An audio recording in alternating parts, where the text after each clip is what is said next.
Om Jnana Timirandasya Chinanjana Shnake Chakshurmilitam Yena Tasmai Shri Gurave Namah Shri Chaitanya Manobishtam Stapitam Yena Bhutale Shvamrupakadamayam Dadati Svapadantikam Vandeham Shriyo Shriyoda Padakamam Shri Gurum Vaishnavam Shri Rupam Jagajatam Sagana Ragnatam Vitam Tam Sajivam Sadvaitam Savadutam Parjana Saitam Shri Krishna Chaitanya Devam Shri Radha Krishna Padam Saganalita Shivishakam Vitamsa He Krishna Karuna Sindhu Dino Bandho Jyatpate Gopesha Gopkakanta Radhakanta Namastate Tapta Kanchana Gaurangi Radhe Vrindavaneshwari Vrishabhanu Sutadevi Panamama Haripriye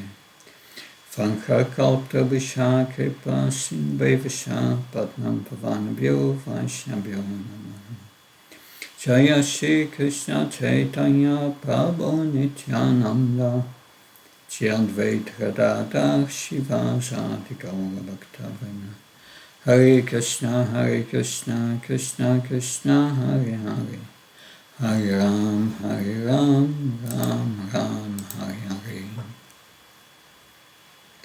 Please accept my most humble obeisances. All glories to Srila Prabhupada. Namo Vishnu Padaya Krishna Prasthaya Bhutale Srimate Bhakti Vedanta Swami Namine. Namaste Saraswati Devi Gauravanya Pacharini. Nirvishesha Srinyavadi Paskatyai Vijatarini.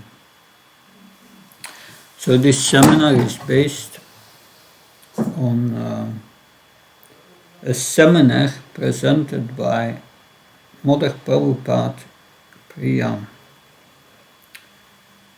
Prabhupada Priya Devidas was one of the students of the VHE, Vrindavan Institute for Higher Education, in the Bhaktivedanta course. And I was one of the facilitators of this Bhaktivedanta course. And one of my services was to guide the students in developing seminars and presenting seminars. And she presented the seminar, Supreme Leadership, Krishna's Supreme Leadership in Dwarka.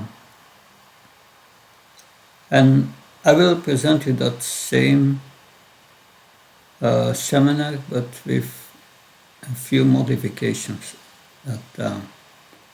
She presented it also to the Indian leadership and GBC College. She was part of the GBC College. This seminar, it shows Krishna's leadership and on 3 levels. First is leadership and strategic planning, leadership in showing how to live a balanced life, and also Krishna's expertise in developing loving relationships. That Mother Prabhupada Priya, she used techniques of strategic planning, such as SWOT analysis, strength, weakness, opportunities and threats, and pest analysis, looking at the influence of politics, economics, social influence, technological influence. And that she spoke about key result areas, key RAs. In 1975, in high school, I was taught all these principles, SWOT analysis, best analysis, KRAs, and so many other things. So these strategic ideas are not new. They are quite old. I became acquainted with them in 1975 in high school. That's 48 years ago. Nothing new under the sun. But there is a warning here. Krishna is the Supreme Personality of Godhead. He doesn't need to do strategic planning. Krishna desires, and all his energies are doing that. So it would be very unreasonable to project our speculations of all these strategic systems into Krishna's personality. Krishna is applying them. Why? We invented it. No, that's not the purpose. So we will not put emphasis on this aspect. That's for the GBC college. Those who want to become managers. It may be also interesting for us to know, but our emphasis as sannyas candidates, sannyasis, is preaching, developing the preaching. So the purpose of this seminar is also that we become absorbed in Krishna's pastimes, relish Krishna's pastimes, and remember Krishna, how Krishna is teaching us through his pastimes, especially the Dvarka pastimes. And we will look at three aspects. First, we will see in the first part, God, Krishna is an organized God. That we learned that in Shirsi Upanishad. Om Purnamada Purnamidam Purnat Purnamudachyate Purnasya Purnamadaya Purnam Eva Vasishyate. So Krishna, although many wholes are coming from the whole, he remains whole. It's all complete units. That we see the ecological system, so many systems. There is great intelligence and organization behind this creation. And we may forget that, becoming absorbed in daily life. Even how our body functions. Krishna controls all this every moment.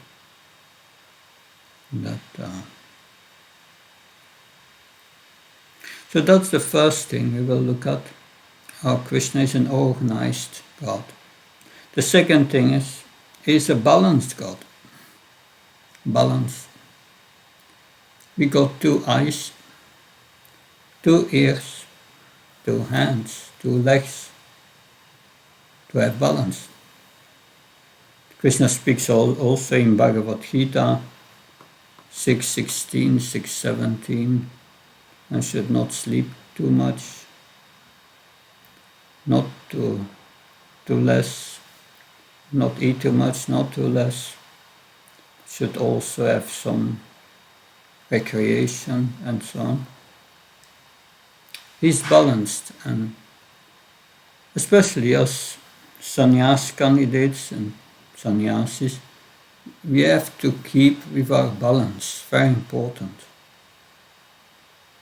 That we don't do things that brings us out of balance. So we will look at that, Krishna's example in his Dvarka pastime. And then the third thing we will look at in the Dvarka pastime is Krishna's relationships of love and care with his devotees. And that's wonderful. It's all wonderful, these pastimes of Krishna. So I will use the slides from Mother Prabhupada Priya, but I will skip some, because our aims and objectives are different. That our aim is to relish the pastime and we will have at the end of each presentation some questions and share experiences that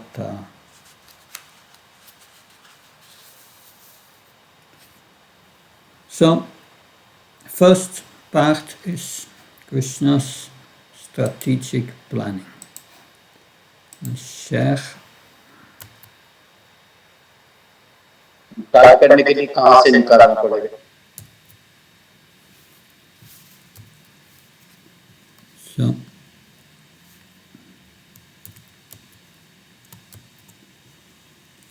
let's try. Okay, that's going. So here we see Krishna in Dwarka, the great opulence, the beautiful painting of the city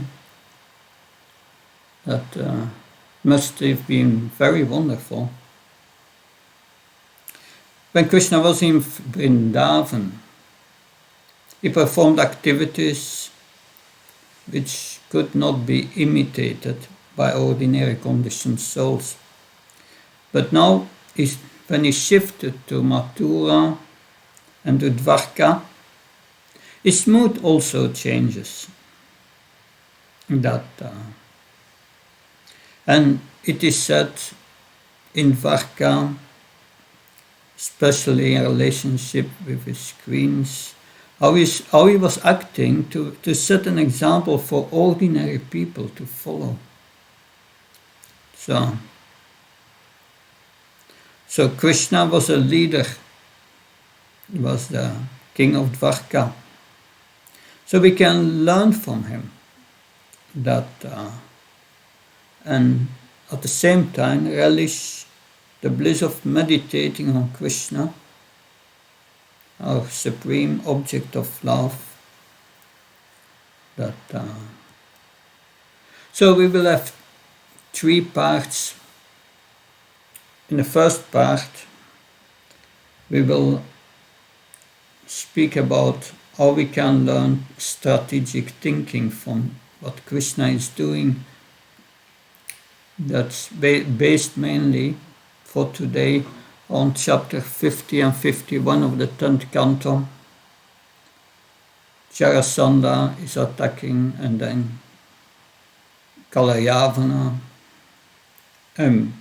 We will also speak shortly about the construction of Dwarka. And then about living a balanced life. Chapters 69 and 70. Narada is visiting Dwarka.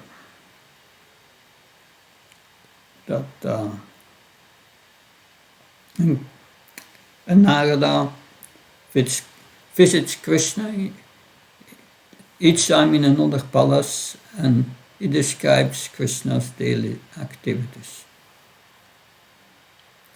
And now, in the third part, we will see how Krishna does on team building and how he engages his devotees in service, encourages them, keeping good relations, then inspires them. So we'll discuss the killing of Jarasandha, the Rajasviya Sarya, the releasing from the kings from prison, and then Krishna visiting 2 devotees, Shrutadeva and Baulasva. So these are the 3 sessions. We have 2 sessions, but we will see where we come. We learn from Krishna strategic planning. again, I say we should not try to project our principles of strategic planning, our human inventions into Krishna, but still we can learn from him. We will see. Living a balanced life in the second session. And in the third session we speak about relationships between leaders.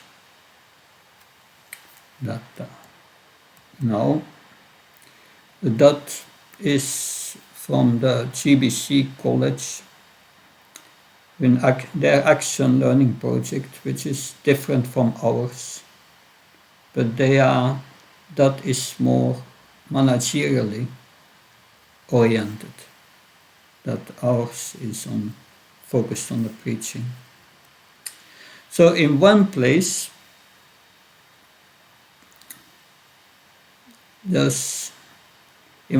he was planning battles in consultation with some of his advisors, and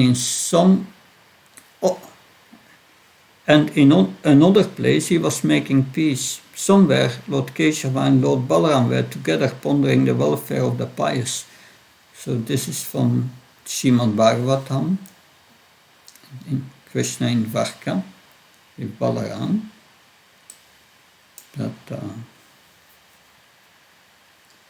Okay.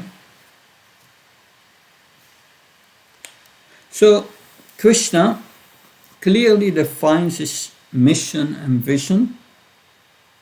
This is his mission. Pretranaya sadhanam vinasaya saduskritam dharma samstapanarthaya sambhavami yuge yuge. To deliver the pious and to annihilate the miscreants, as well as to establish the principles of religion, I myself appear millennium after millennium. So this is Krishna stating his mission and vision. That is, I can say his purpose statement. So this is the purpose of Krishna for his descent in this world.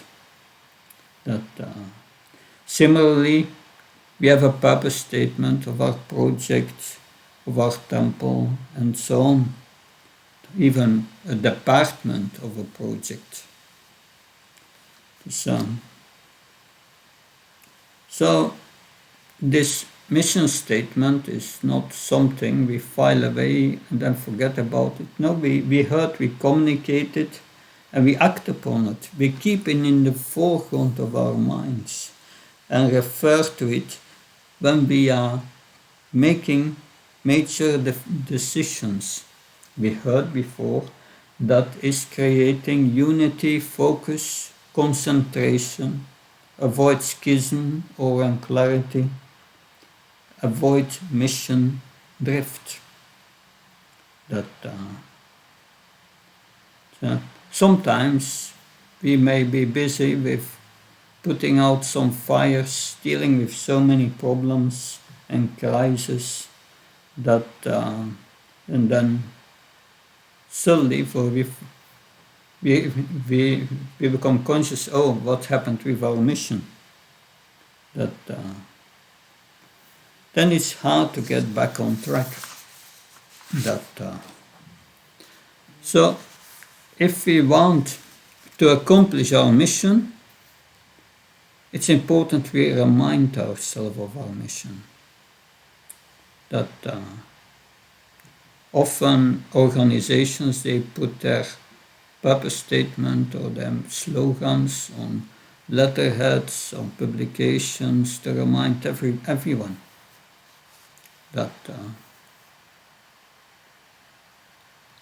so make decisions with the mission, asking, is this consistent with our purpose? Is that supporting what we want to establish? Is this an incremental objective leading us toward this goal? that so that's we may have so many ideas, but we have always to check what we are going to do. Will that help our mission? What's important? What's not important? That what gets priority? What is secondary? That there was a devotee in New Zealand, and he was running. Was a CEO of a multinational company, and he was chanting his rounds every morning before he started. He would never miss that. And he said, by the chanting, with concentration in the morning, I understand during the day what's important and what's not important, and I'm only doing what's important. And by that I gain a lot of time. I found that interesting. That you can try it. Let me know if it works. But that's what he said. That now here in Srimad Bhagavatam 10:54, we hear how Jarasandha was one of the most powerful demons on the planet, and he attacked Mathura with 23 Auksahini divisions. This is about 5 million soldiers. This is more than the total number of soldiers on both sides in the Battle of Kurukshetra, which was only 18 Auksahinis. This was a serious threat. So what did Krishna do? Did he make a SWOT analysis? That serious threat. The threat is already there. But in text 7 and 10 of this chapter, Sukadev Goswami tells us what Krishna is thinking. He thinks, well, the purpose of my present creation is to relieve the earth of its burden, protect the pious and kill the impious. Whenever irreligion flourishes, it is my mission to suppress it and re-establish religion. So Krishna had that mission in mind, and he then considered what will be the best strategy for achieving it. Sridhar Swami, he said that Krishna asked himself, how should I defeat Jarasandha? Should I kill the army, but not Jarasandha? One option, just kill the army and not Jarasandha. Or should I kill Jarasandha and take the army for myself? Or perhaps I should just kill both of them. 3 options. And how did he make his decision? We can say he did something like a SWOT analysis. Let's look at it. So, strength, weakness, opportunity, and threat. So first, here. So first he perceived the threat. Jarasandha was attacking Mathura. This was a serious threat. He knew his strength. He could kill Jarasandha and his army without difficulty, no problem. But in the threat he saw also an opportunity. If I keep Jarasandha alive, he will bring army after army of demoniac soldiers to my doorstep, and save the trouble of going to find them. So he decides to kill Jarasanda's whole army, but to let Jarasandha escape with his life. That was his decision. And later, Jarasandha did exactly what Krishna had hoped for. He brought the same size army of 23 Arksayini 70 times to Mathura, and 70 times they were all killed except Jarasandha. In this way, Krishna was able to easily dispose of almost 86 million demons, which was a great achievement in his mission of relieving the burden of the earth.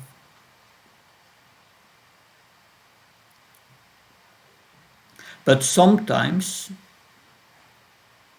even when we have a great plan and things are going well, something unexpected happens.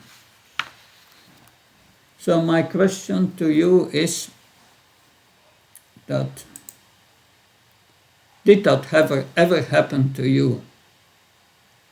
You have a project or and suddenly something happens completely unexpected. So please share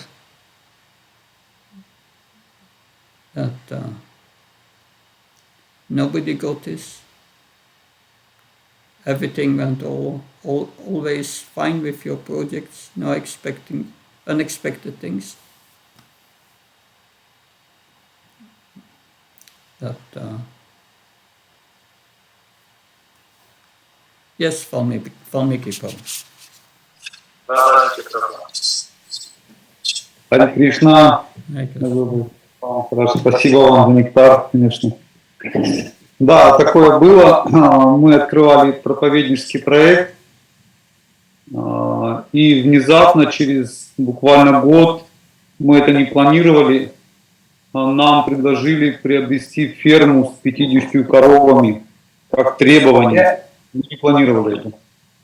Yes, it happened once in our experience. We started one project, and after some time, suddenly, we offered some land with 50 cows included. И нам срочно пришлось принимать решение, привлекая GBC, и, в общем, много-много чего пришлось сделать потом. То, чего мы делали. And we had to make our decision very quickly, and we had to ask local GBC and make many important decisions how to organize this, and we not expected such things. Hare Krishna. Thank you for sharing that. Someone else? It's amazing. Okay, then we go on. That point. So, we must reflect on a time whether the strength or weakness of our project changed suddenly. A new threat or opportunity arose, which caused you to re-strategize, to rethinking. Yes, Prankavinda Prabhu. Hare Krishna Maharaj, this is a beautiful presentation. I was wondering, like, every member in this group are familiar with SWOT analysis. I'm just curious. Maybe you can give little lights on it. What are the strength, weakness, opportunity, threat means in our life, like how we... I don't know, maybe I'm asking too much. Thank you, Prankavinda. Yes, this SWOT analysis, in whatever project we have, it's important to evaluate our situation, that it's S means strength. What are our strengths in our preaching project? Strength could be, yes, we have capable preachers that could be, yes, we have sufficient finances or whatever strength that and then weakness could be limited manpower many times that can be so many things, and opportunities for preaching. We see here Krishna had opportunities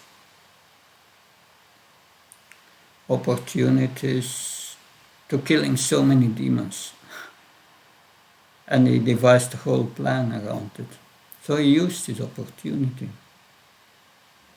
That and threats. So what can destroy our project or hamper our project? That there can be cultural obstacles of all kinds. That so we have to consider that.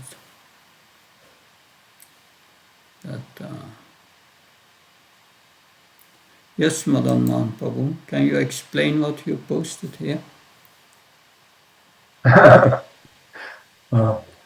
Yes, well, just a description of what made me think of a quote by Srila Prabhupada, where he said that for success we have to always think about the darker side of things, not just about opportunities, but about something that can go wrong, our weaknesses and threats. So I couldn't resist sending that quote to the chat. Yeah, that's supporting.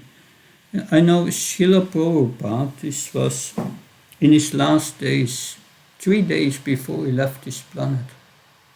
Bhaktiswarup Damodar Maharaj went to visit him, and at night during different hours, they discussed preaching strategies. Prabhupada found it so important. In his last moments, that's what he did. So thinking about to spread the Krishna consciousness movement is a very important service. And this SWOT analysis is a system, yes. What are our strengths, what are our weaknesses? We have to take that into account. And what are the opportunities for preaching? We heard also opportunities means that who is receptive. What strategy will work for this certain audience?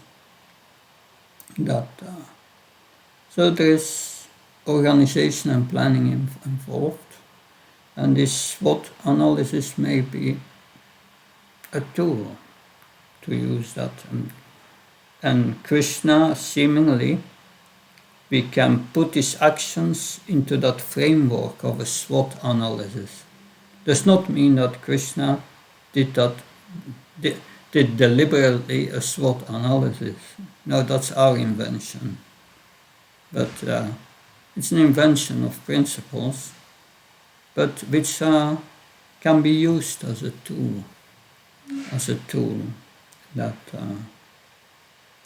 So that means Srila Prabhupada stresses organization and intelligence in organization. Also Krishna. That's both are stressing the same. So we go back here. So if we are going to accomplish our mission, it's important to keep reminding ourselves of it. Often organizations post their mission statement visible to print on their letterhead and so on, we heard. So for the preaching, we spoke about sudden things that may happen. unexpected threats that just before Jarasanda's 18th attack, another demoniac warrior, Kalyavan, attacked Mathura.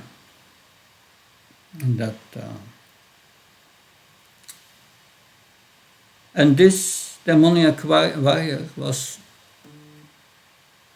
Kalyavan. Kalyavan came with 60 auxainis of barbarian soldiers, which is much more than Jarasandha brought in one single attack. Kalyavan himself was no ordinary person. He was the son of Garhya, who had worshipped Lord Shiva and taken a vow to eat only powdered iron for 12 years with the intention of having a son who would terrify the Yadus who had previously laughed at him. Lord Shiva gave Garhya that benediction and empowered his son Kalyavan with the fury of Mahakala, Lord Shiva's form of time which destroys the whole universe, and he also had the benediction of Lord Shiva that no Yadu, including Krishna, would be able to stand up to him. So that was a huge problem. And to make the matters worse, Jarasandha was on the way to attack again with its huge army within the next couple days. So Krishna had to rethink his SWOT analysis, his strength, weakness, opportunities, and threats that we have here. So, when Lord Krishna and Lord Sankarshan saw Kalyavan, Krishna thought about the situation and said, a great danger now threatens the Yadus from two sides.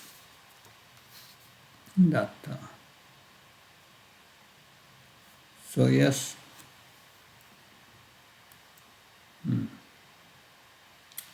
So what do we have here?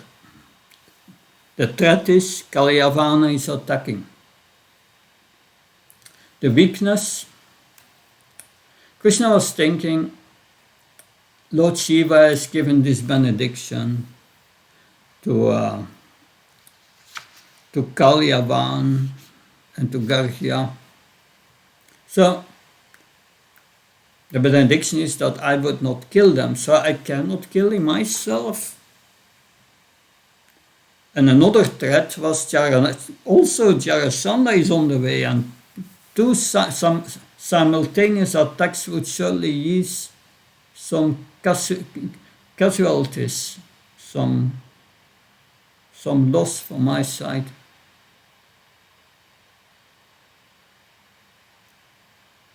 But Krishna, by his strength, he asked Vishvakarma to create a city overnight, and he transferred all the residents from Mathura to Dwarka in the night. It was also an opportunity, Krishna was thinking. Now I can manifest my eternal abode, Dwarka, on the earth. Of course, these are threats, weakness, strength, opportunities. There may be other things we can see in it. Srila Prabhupada always said you have to look at the scriptures from different angles of vision, and different acharyas see different things that which are all valid. So, in conclusion, in consultation with Balaram and consistent with his mission to deliver the pious, Krishna decided to build in the sea Dwarka. And we see here this beautiful city of Dwarka. Yes, Madan Mohan, come on. Sorry, Maharaj, I was just about to ask you to run the presentation so we could see the file of the slides in entire screen. Yeah, Sorry, because yeah, it's don't need. Krishna inspired from within because you decided that this is the beautiful city of Dwarka. That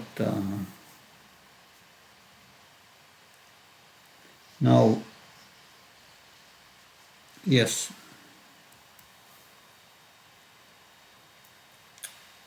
here we have the.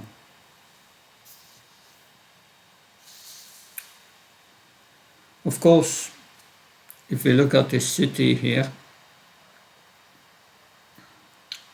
this is the present city of Dwarka, and even this today is very stunning. What to speak of the actual Dwarka built by Vishvakarma, which was an island fortress in the sea, 100 miles in circumference, completed with beautiful parks and gardens, houses, jewel troves, each with its own temples, towers topped with golden turrets, fine stables and other buildings. It was completed in a single night. While the residents of Mathura slept that night, Krishna used his yoga maya potency to transport all of them to Dwarka. So they all woke up in that wonderful city, perfectly safe and happy. Now that the Yadus, who were all devotees of Krishna, were safe, Krishna went to deal with Kalyavan. So Krishna has this quality that he likes to uphold the words of his devotees.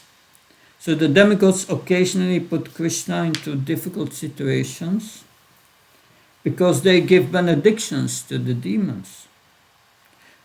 Like Shiva gives blessings to Vrikasur that anyone's head that he touches will explode, or Lord Brahma gives so many benedictions to Hiranyakasipu that it is almost impossible to kill. So similarly, he could have killed Kalyavan with one punch like he did with Kamsa, but in order to make Lord Shiva, in order not to make Lord Shiva feel slighted, he did not do that.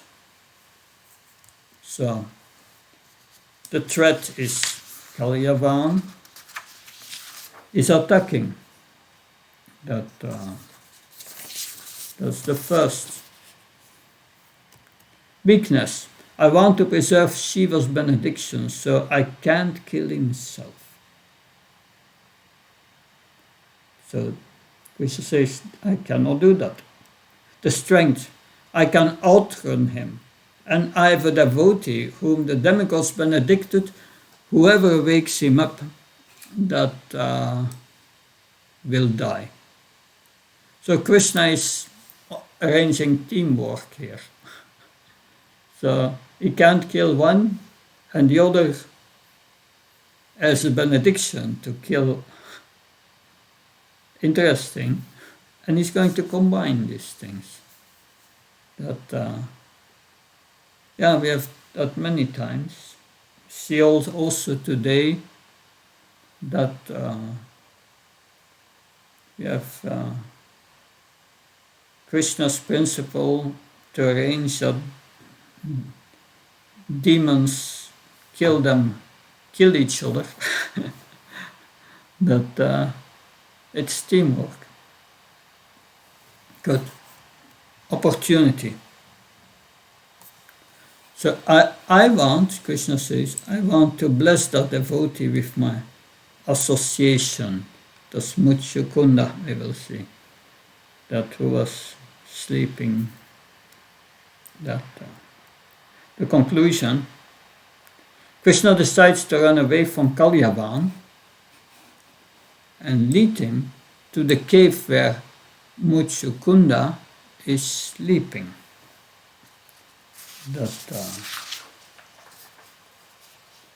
So here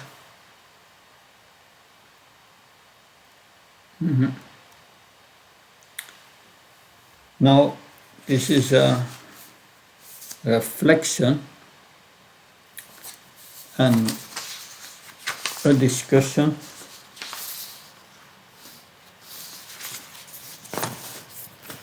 These are 2 points, and maybe we can share thoughts on that. A time when there was a duty you could not have and should not have done, but it was difficult to do because you thought it might make you look bad. So it's written by Mother Prabhupada Priya. It's a little difficult to understand the English sentence, although grammar is correct. That, but it says here, in the past there was a situation where I should have done something, but if I do it, my reputation would go down. They would blaspheme me but I should have done it. Or another possibility, a time where you were totally detached from what people thought of you, and you did something dishonorable because it was the right thing to do in the situation. So something, yeah. Does anyone have such a situation? That you have to do something which will harm your reputation, or something you should have done, but you did not do it from the same reason. They would criticize me, but you should have done it.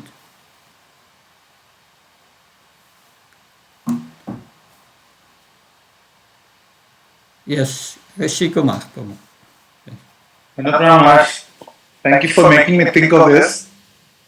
I had this experience a few years back, 5-6 years back, that there was a certain, it's not directly related to preaching, but it's resulted in a preaching opportunity. So there was this property that had some legal incongruities about it. And really, ISKCON as a society should not have got into it because there were some issues with the title.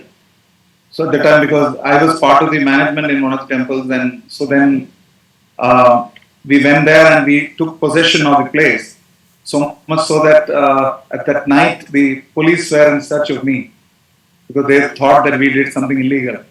So it became a huge risky thing. And finally, of course, everything turned out okay because we had all the appropriate, we had met all the appropriate legal formalities.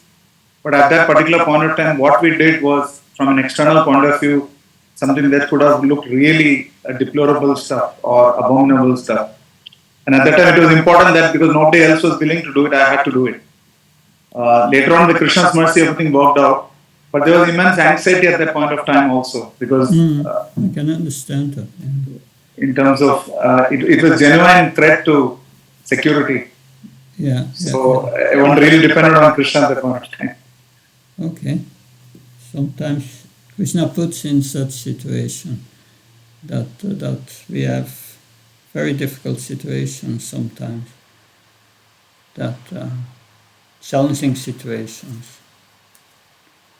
Someone else want to share something?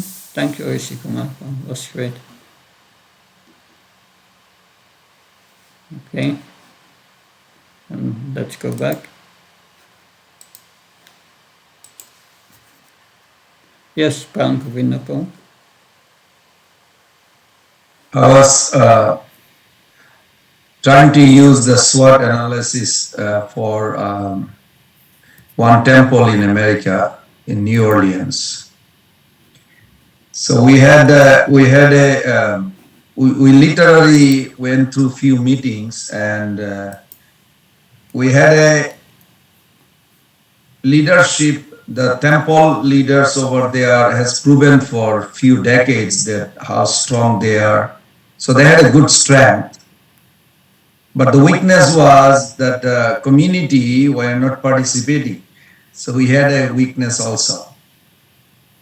And then we had an opportunity that people in town love our Sunday feast, and in general they like the food we make. There are a lot of Indian devotees there. They really make best food. I don't know, Maharaj, if you ever heard it. People really get lined up on Sunday just to come for the food. Western, I'm not talking about Indian, the Western America. There's the only temple. I don't see any other temple that people actually lined up for food. So we saw that as an opportunity, and then we had a threat in a sense that shortage of money and some securities. So we used that whole analysis that how to cater the community and different group in the city and provide them food, and that brought actually a lot of money. That our threats of the shortage of money, it's literally right now it's like subsidized by the food distribution. Even Swaminarayan group, almost every few days they call us for different wedding, different festival, and ISKCON temple over there supply. And so with the leadership strength, what we did, the lack of participation, we created a lot of like a teenager education, teenager participation, children program. So it's turning to positive. So SWAT does work, but we have to understand how it works. Then, so I appreciate you bringing that, because if devotee can actually adapt this, it will help a lot. Thank you, Maharaj. I think also, thank you to bring that up, to give that example, Pran Govindapur. I think also it's important to think about these things, even in our individual preaching as a sannyasi. That I was once invited to speak to an audience, and half of them were practicing Buddhism. Yeah, that's quite a challenging situation. That there are certain threats there, also opportunities, but it's so to think about in these terms is helpful, to become thoughtful about the situation and how to prepare your preaching in such a way that you can overcome obstacles that are evidently there and which may become threats even. That by thinking about the audience and get the right information before. That usually also when I go somewhere, I speak with the local management and ask what are the issues here, and what do you want me to achieve? Where can I help? That and that help to think about. It's not that we just go somewhere and you just preach Shastra without considering the audience and all these situations. You have to put some thought in it. Then Krishna will help us to direct our preaching, to present it in the most effective way. So in that SWOT analysis, it helps us to be thoughtful, that's all. Just my little comment. Thank you. Thank you. Was it your idea originally, this Krishna is the organized God? I mean, this is like far out. No, it's Prabhupada prayer. Prabhupada prayers? Okay, I see. And she is a brilliant, she was one of the most brilliant Bhaktivedanta students out of VHG. that she's doing well. That's yeah. That's Because now, as you are explaining this, Maharaj, I was thinking there is a many pastimes. I mean, we can put like this, like when Krishna was on the crib, when Putana came, Krishna closed his eye, and then there is a different acharya giving different opinion. One opinion was that Krishna thought if I looked eye to eye, then her big body, 12 mile, will manifest and it will cause fear to my mother. So I better close my eyes so she will pick me up and take me out. It's like a whole strategic planning, like. And then Krishna also thought that Kamsa's his growth is growing because of this herbal garden and breakfast garden where Putana's body actually fell, the 12 mile, and then smashed and destroyed. So it's like a whole statistic. It's like very interesting that actually Krishna is organized God.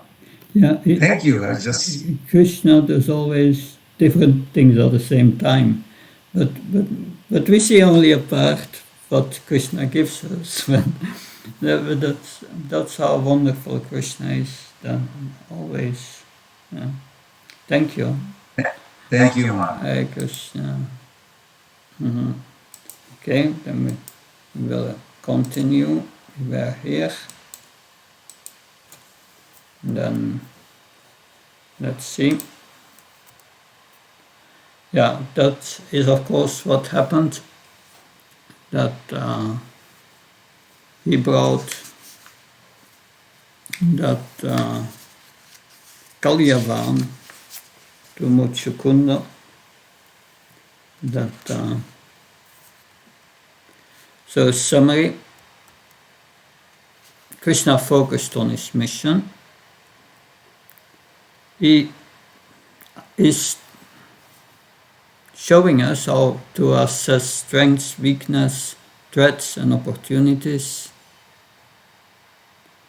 He was considerate of the feelings of devotees, means he respected Lord Shiva giving this benediction, that and he gave Muchukunda some service to do. That's yeah. And not worrying about his own reputation, about his own reputation. Yes, because he was running away from the battlefield. Jarasandha will say that later. Oh, Ranshor, you are a coward. You left the battlefield. I don't fight with you. We'll see. Thinking strategically. That so Krishna, what did he accomplish here? Eliminate the immediate threats.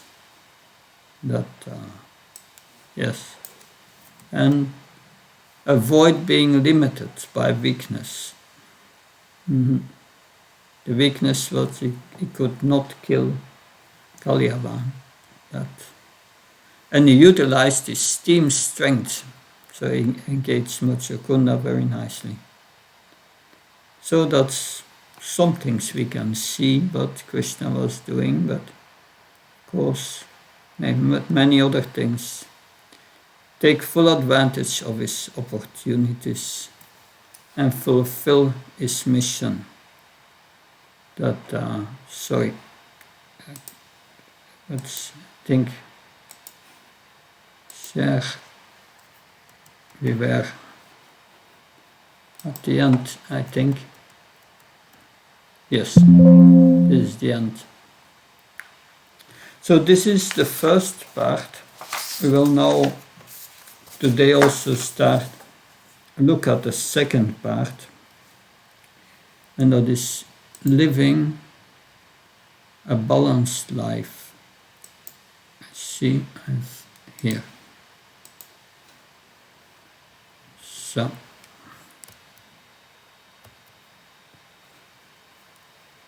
just a moment.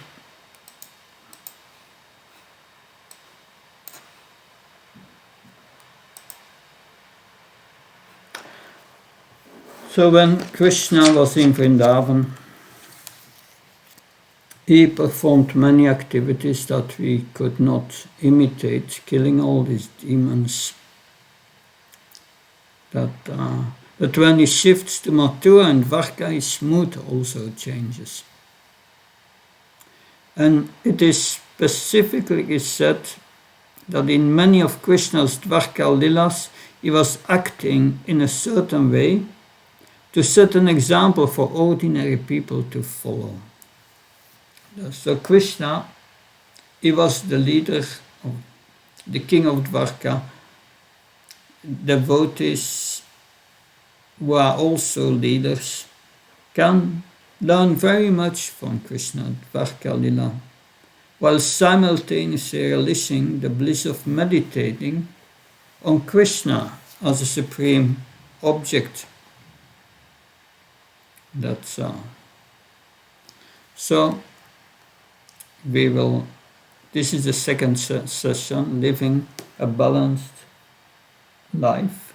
So, because leadership means taking care of others and being a source of inspiration for others. But to give this support to others, we need to be strong ourselves first. If you are weak or sick or distressed or depressed, it is hard to be there in all the ways that other people need you.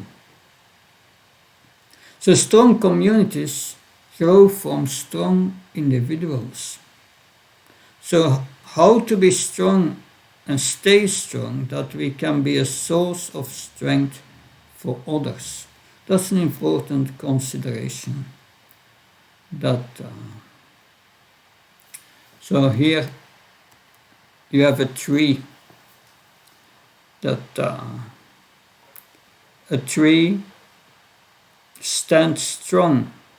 It stands strong to all weather, to the wind, sometimes cyclones, but it goes on to give shade and fruits to others. But it can only do that and continue to do that if it is firmly rooted in the underground. It has deep roots in the underground. So this material world is always changing. Just when you thought that everything was more or less running smoothly, out of nowhere, Caliban attacks. Or we have got here recently, suddenly a pandemic comes up. Or a key person, a key devotee in your project leaves, or some problematic person arrives. So life is very unpredictable. So to avoid being blown over by the winds of change, we need to be rooted in eternity. And we have to grow these roots deep by becoming deeply and seriously engaged in the potent processes of bhakti.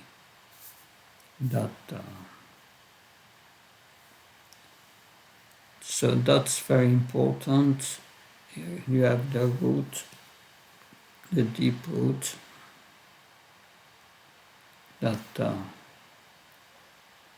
So this root,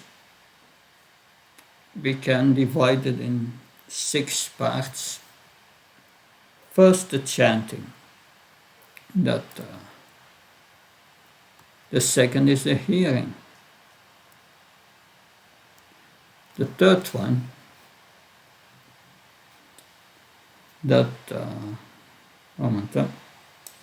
is the reading. And then deity worship, association with devotees, and visiting holy places, pilgrimage.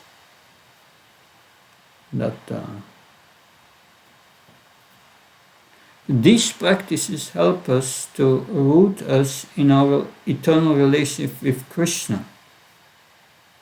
They also nourish us. Just as the root absorbs water and nutrients from the soil to nourish the rest of the tree. So without being nourished by our sadhana, nothing else we try to do is going to grow. So strong leaders need to have a strong sadhana. And their spiritual practices must be visible to others. It's very important that even we may be advanced, but still we practice strict sadhana to set an example for everyone, for all the younger devotees, all those who are living in the temples. As leaders, we have to be exemplary. That moment. This is Krishna's famous verse, the Bhagavad Gita, Yat Yat Acharati Shrestas Tat Tat Evataro Janaham Sayat Pramanam Kurute Lokastatan Vartate. Whatever action a great man performs, common men follow. And whatever standards he sets by exemplary acts, all the world pursues. So human beings naturally follow the leader.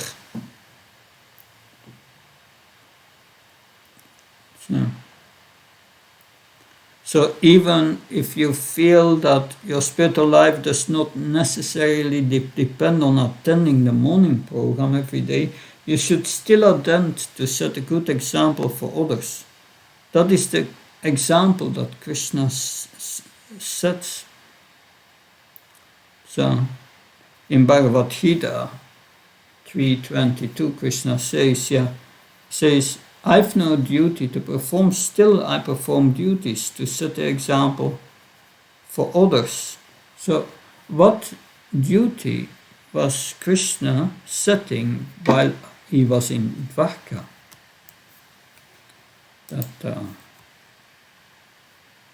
This from Bhagavatam, Krishna's activity in Dwarka, 1074. Brahmi muhurta utaya Varyupas prisyamadava Dadya prashnakarana atmanam tamasa param. The most saintly of personalities would perform the entire sequence of prescribed rituals, beginning with worship at dawn and offering obeisances into the sacred fire. Lord Krishna would silently chant the Gayatri mantra. So you have here Brahme Muhurta Utaya. He would get up in the Brahma Muhurta. So that's important. We have to get up early.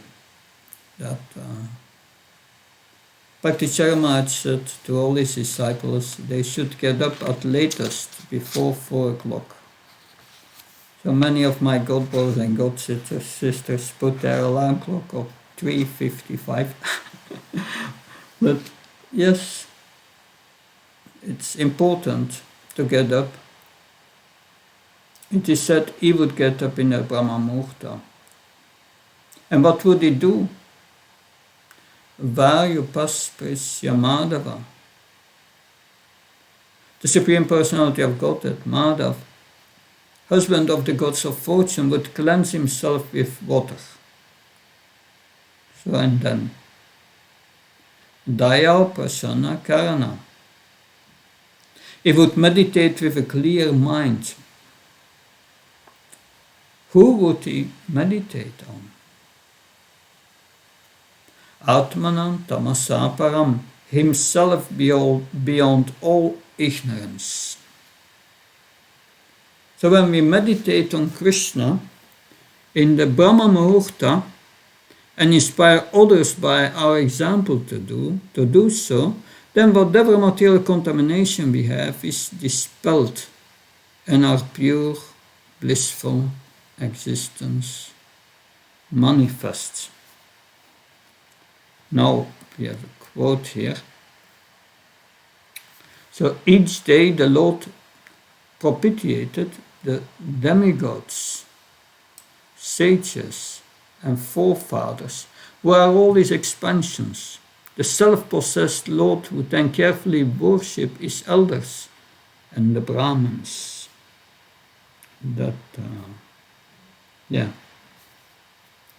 So it is said here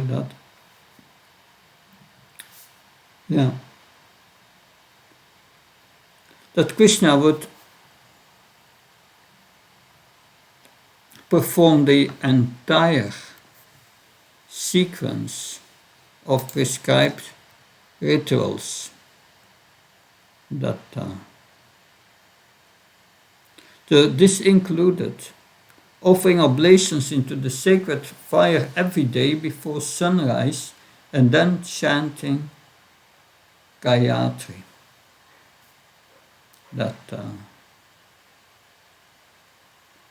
It is explained, so every morning. I remember when I did that, the Parikram Vrindavan, Parikram 30 days. We came at a certain time at a place where Srimati Radharani was born, or found by Vrishabhanu Maharaj. I forgot the name. Someone remembers the name? The place, the birthplace. Raval. Raval, yeah. It was in Raval. And we stayed overnight there, and I stayed there in a small temple with local people. And they were getting up in the morning before dawn. They were doing a kind of Agni Hotra sacrifice. And they said we do that every morning. So I found this interesting. Krishna is also doing that. And then he's chanting Gayatri. It is explained that Krishna performed the daily fire yajna because he was in the succession of Kanva Muni, who taught this practice. Who was Kanva Muni? So you have we know from the Mahabharata, the daughter of Vishwamitra and Apsara Menaka was Shakuntala. And Shakuntala, she was raised in the ashram of Kanva Muni. Kanva Muni was specialized in reciting the Rig Veda. Then later, Shakuntala married to Shanta Maharaj, and their son was Bharat, and Bharat's son was Pandu.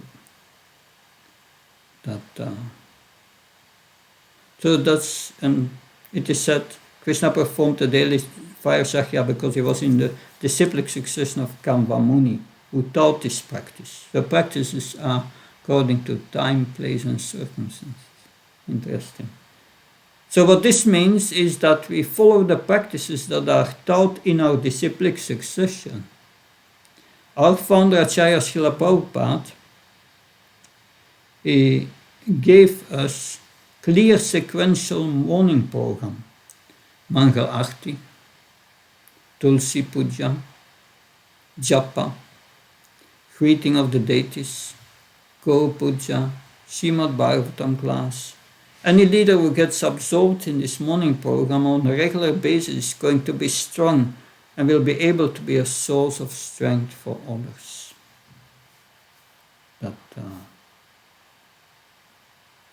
So now we heard here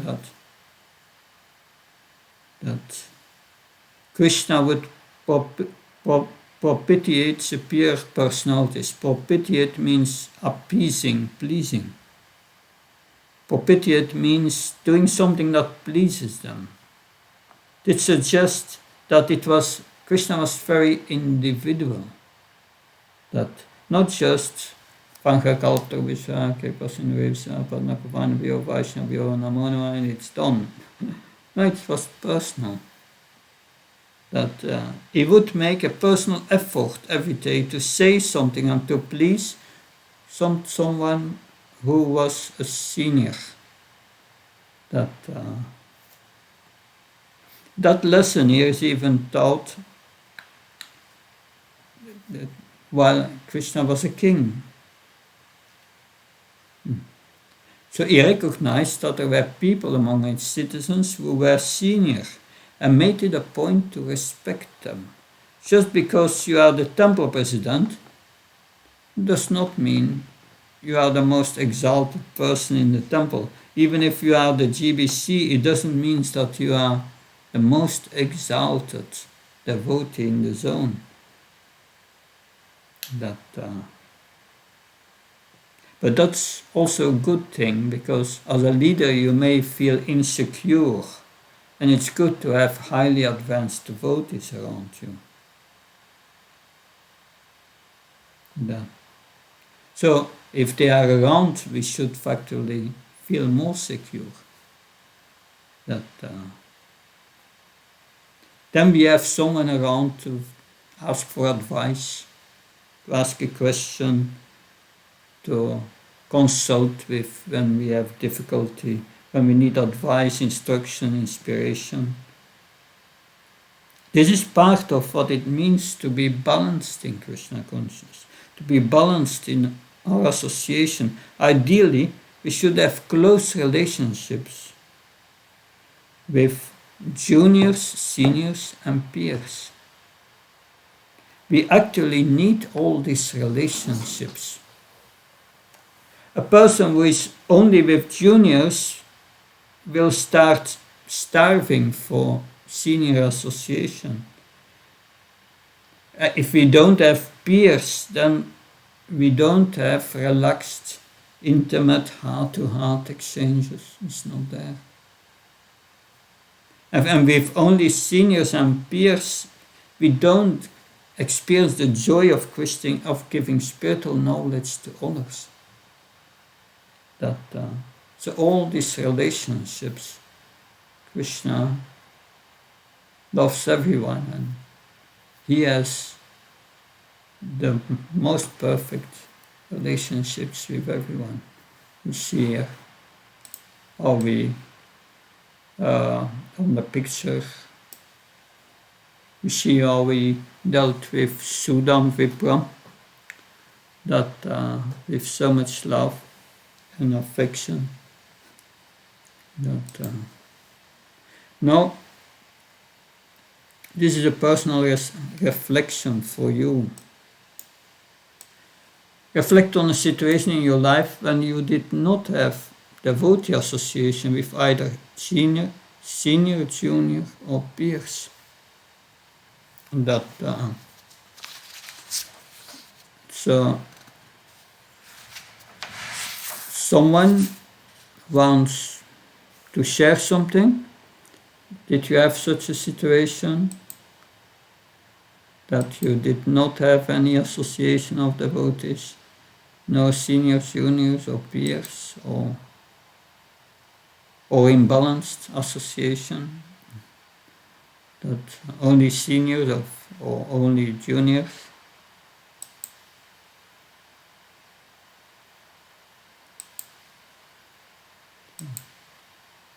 Vishwavasi Prabhu raised his hand, Maharaj. Yes, Vishwavasi Prabhu. Please speak. Hare Krishna, can you hear me? Yes, Vishwavasi. We hear you. Yeah. It was in 92. I was temple president, very far temple in the corner of ISKCON in the beginning of Himalaya with the Russian side.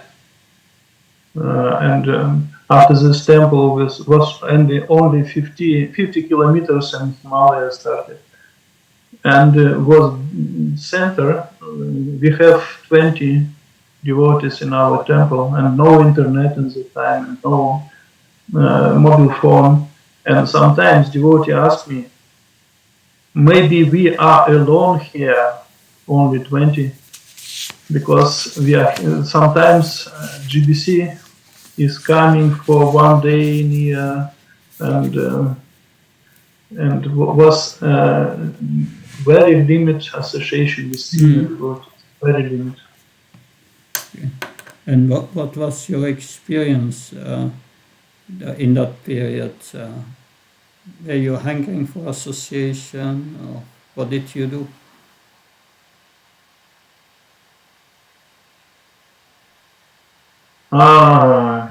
Мы чувствовали absence of shelter. Okay, that was your feeling. And we asked our GBC about this in his one day, unique day in our year. What to do? We have no senior devotees. And GBC said, okay, you have two possibilities, or following of seniors. In this case, you will have very happy and every moment. And in another stay, and in another way, Krishna will teach you by kicking like this, by like beating. And he said, Hare Krishna Ki Jaya. He showed his instruction. It's reality. Yeah, we learn to highly respect the association of seniors. Thank you, Vishwavasapa. That's great. That someone else want to share some situation?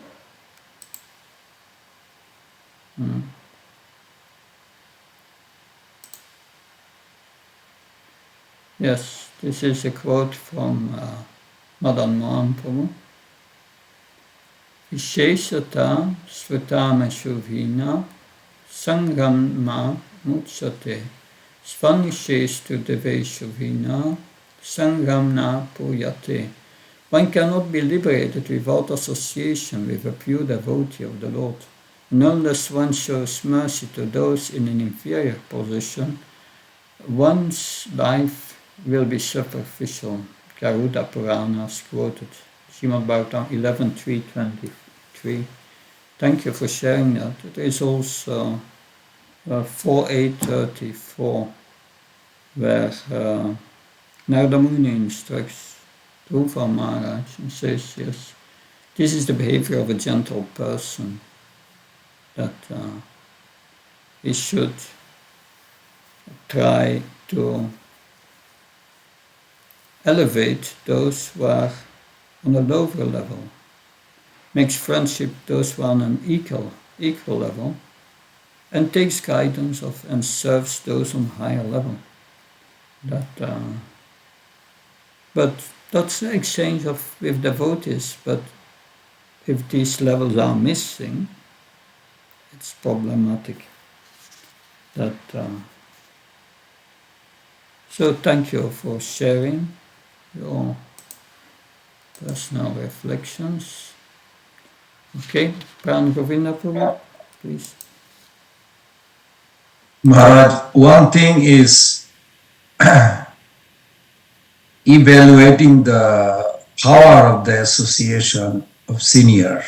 Like I remember in my transition from one ashram to another, from my household life to Bprs, I could have taken many senior Vaishnavas in this community, but I thought I will figure it out on my own.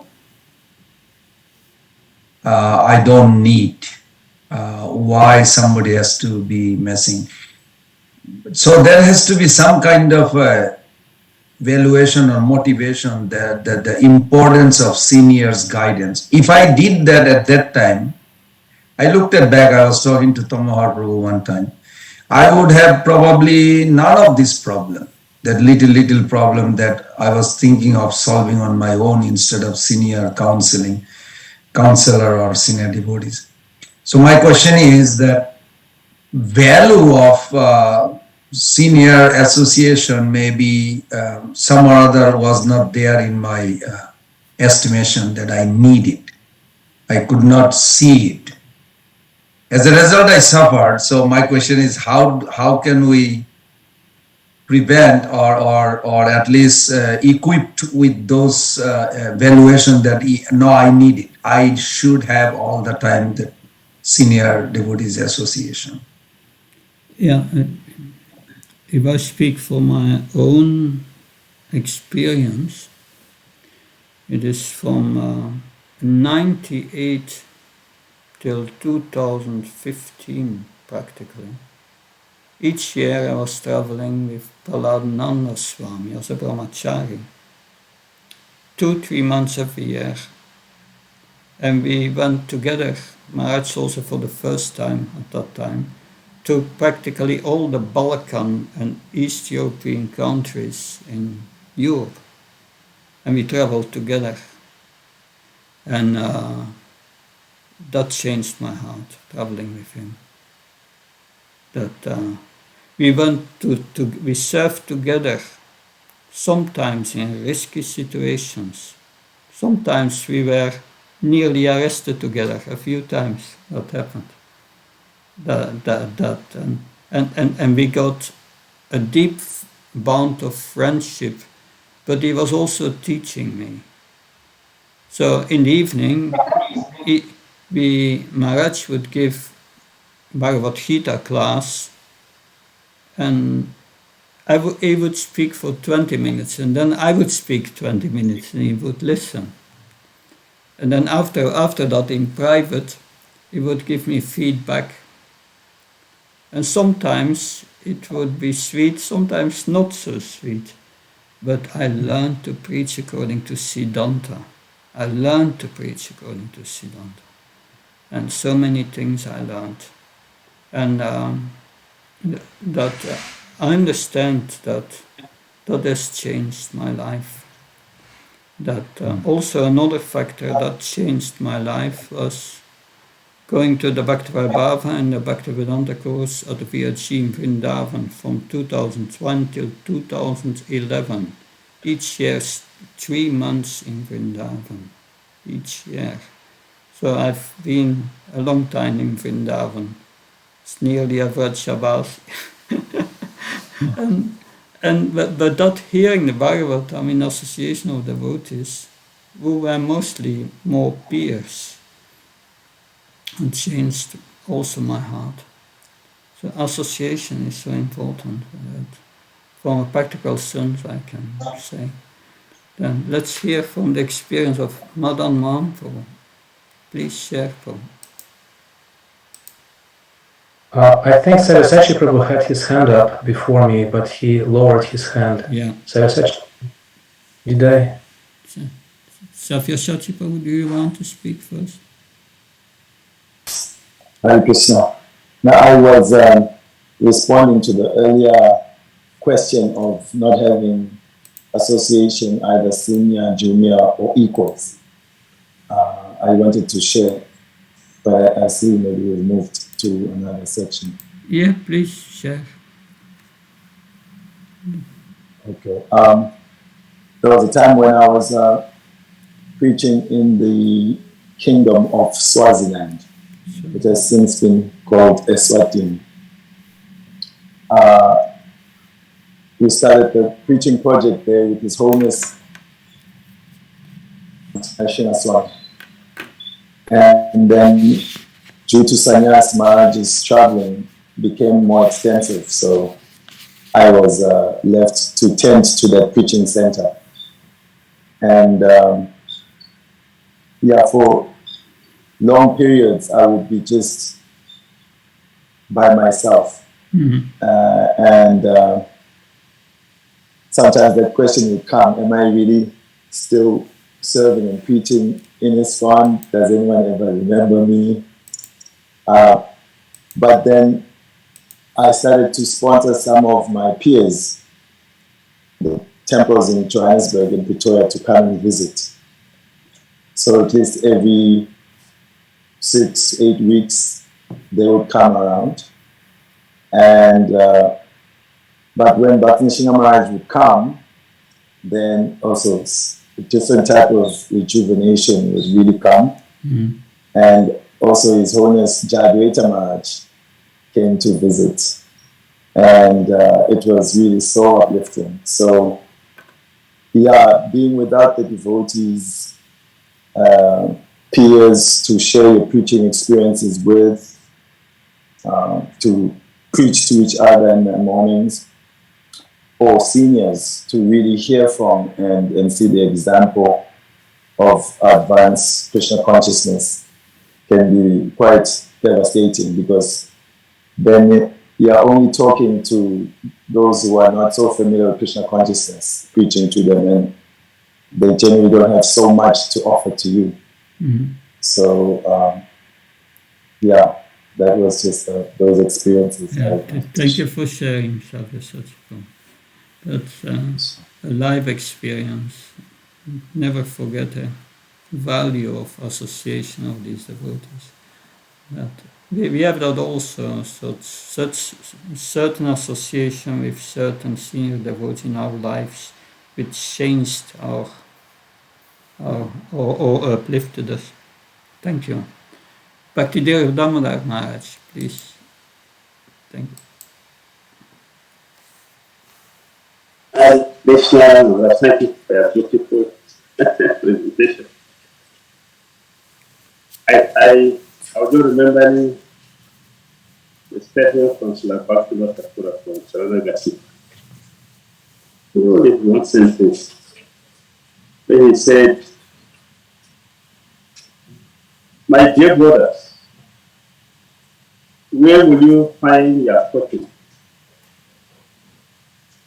And then he gave the answer. Our fortune is with devotees, association with devotees. That is where we find our fortune. Mm-hmm. I would like it. Our fortune is always with the devotees and not outside the devotees. The association with devotees is where we find our fortune. It is like we mentioned, it is there we are going to hear the importance of chanting, we are going to chant in the association, we are going to read, we are going to do deity worship, etc. And during my Sankirtan days, so we went from Sankirtan one day, and I was with another devotee. Those days we used to go in twos, at least 2 or 3. No, I go Sankirtan alone. So we entered the hospital. As we entered the hospital, there were so many nurses who just closed as they were going back to their house.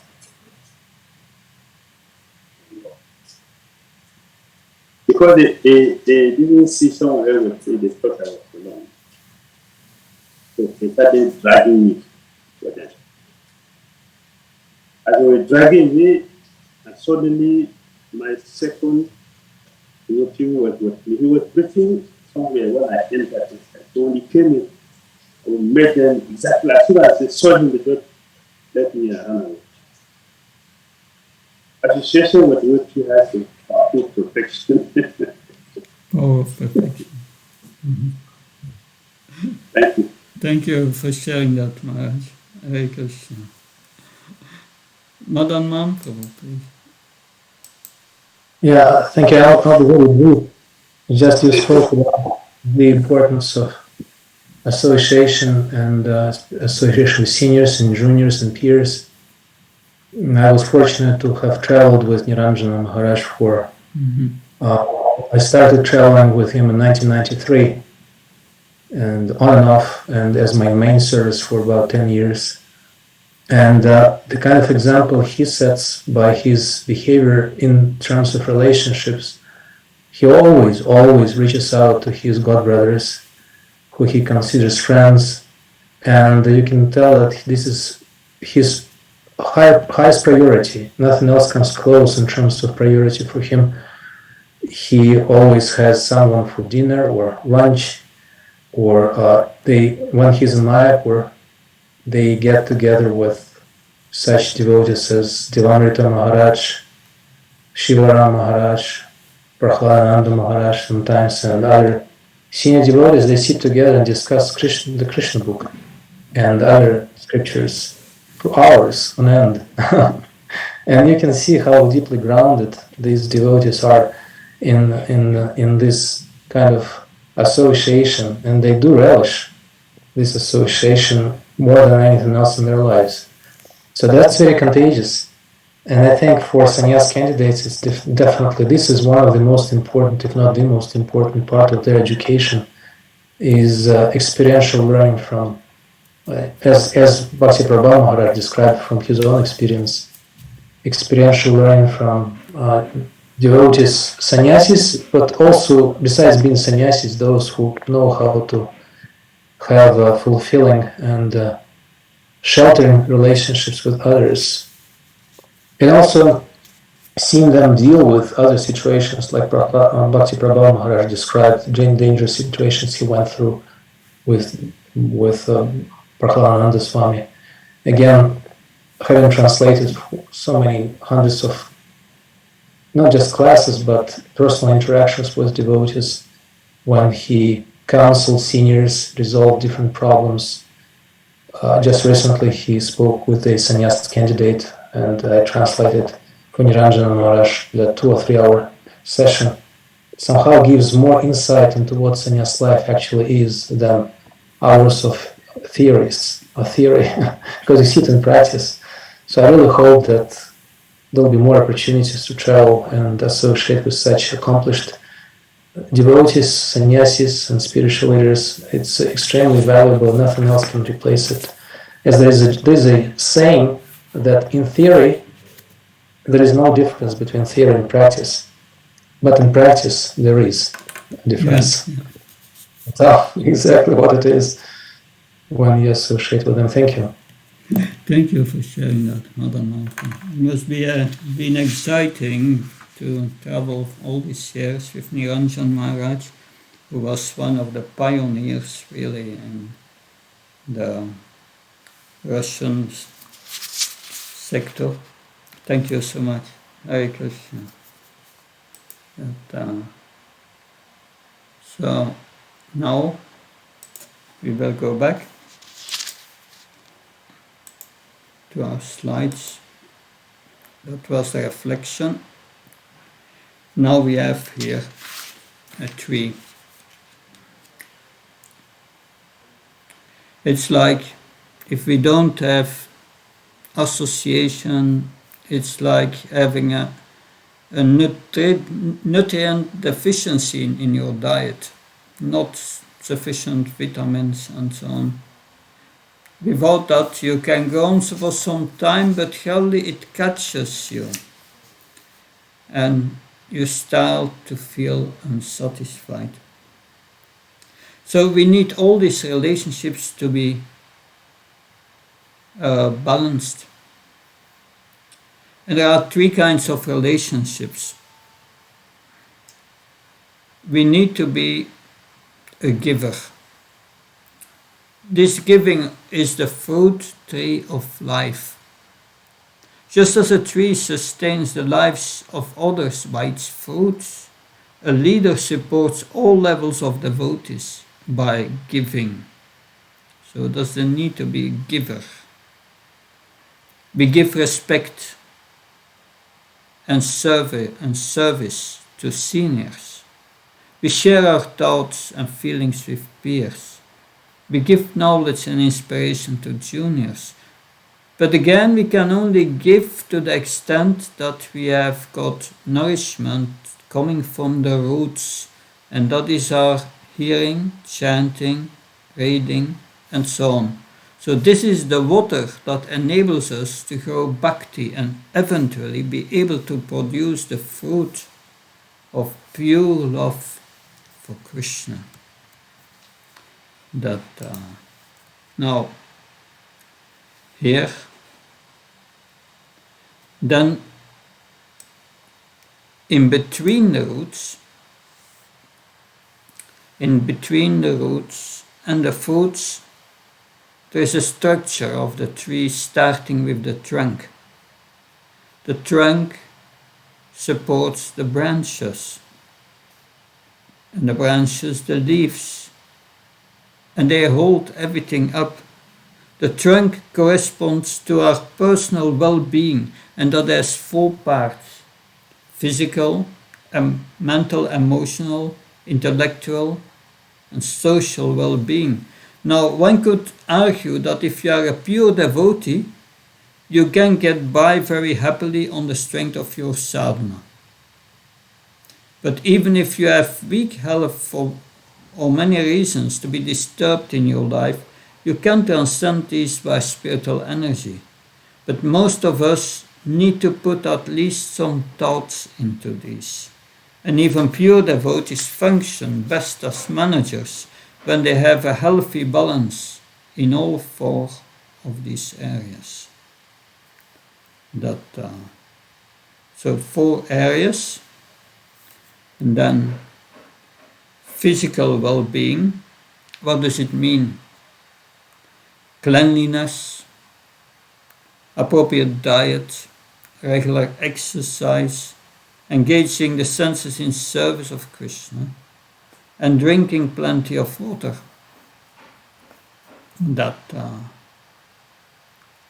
So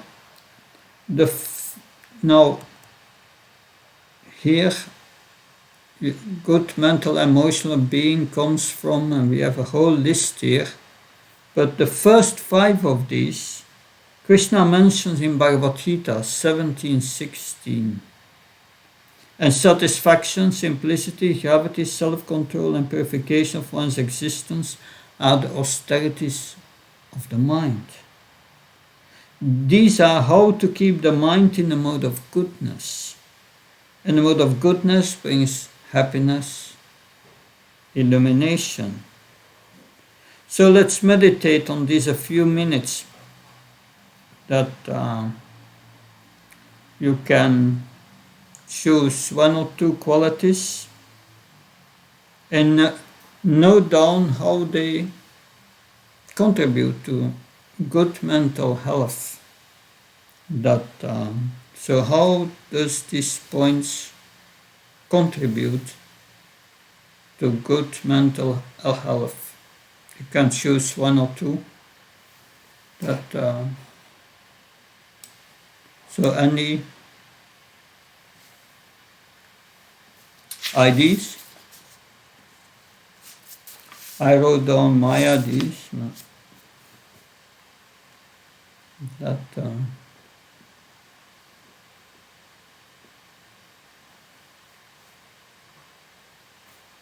Satisfaction, simplicity, gravity, self-control. Sundar Gopal. Good. Please. Hare Krishna Maharaj. Maharaj, simplicity, what I can understand, that being simple, straightforward, helps one to be very confident, being not developing complicated. Other people also trust. There will be trust in the relationships, and we are also very clear about our own character, that we have done our part nicely. We have not done anything like false or lie or something like that. So in our own conscience, we will be very satisfied. Yeah, simple, straightforward. Thank you, Sundar Gopal. I would say simplicity, Because if you have a complicated life, it will burden the mind in so many ways. Thank you. Someone else want to make a point on one of these? Yes, Pran Govindapur. Maharaj, something I learned last couple of years, that whenever anything unnecessary text or some message comes, and I phrase it this way, that I may not be, I'm not responsible for what passing through me, but I am responsible for their dominance. Means I am allowing that to dwell in me. I reflect or contemplate. So self-control, definitely, immediately, I say, no, I don't need to get involved at all. So that's self-control actually keeps my purity. Also, it gives satisfaction later. Don't have anything to do with it. Even though for a moment it was maybe something, temptation or something, but it gives a very wonderful satisfaction. And it gives also good gravity, I would say. The next time, same thing, it doesn't even budge. It just automatically, no, I don't need to contemplate. Thank you. So self-control. Yes, it's a good point. We don't have to go in all issues that come up, that only when it's our service.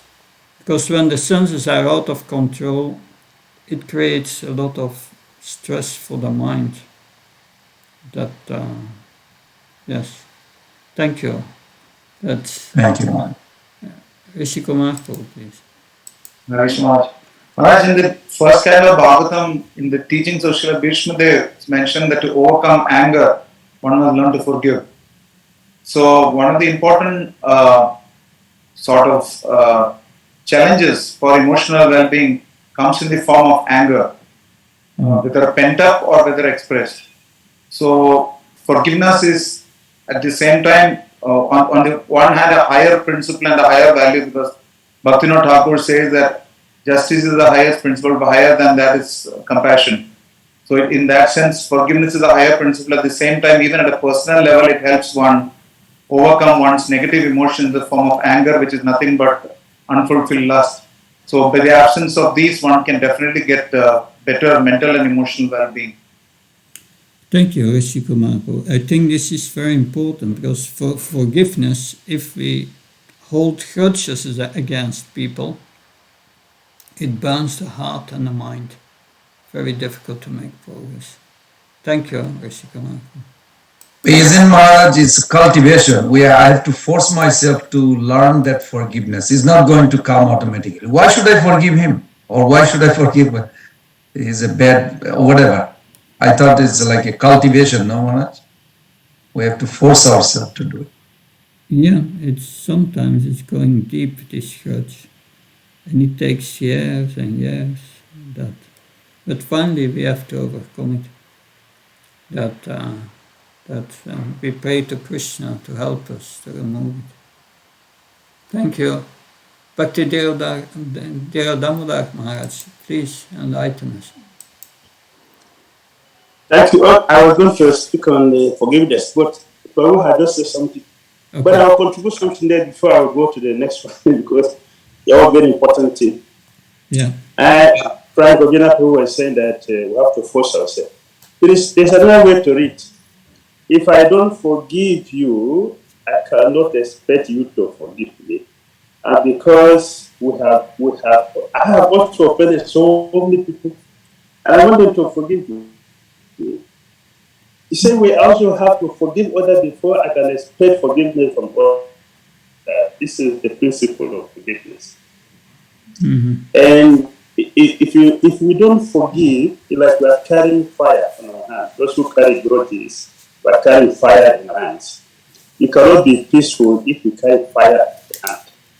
So So it is important for us to forgive, because as we forgive others, they also forgive us. Except if we have not offended anyone else, then we cannot forgive. But if we have also offended other people, we also need forgiveness from them.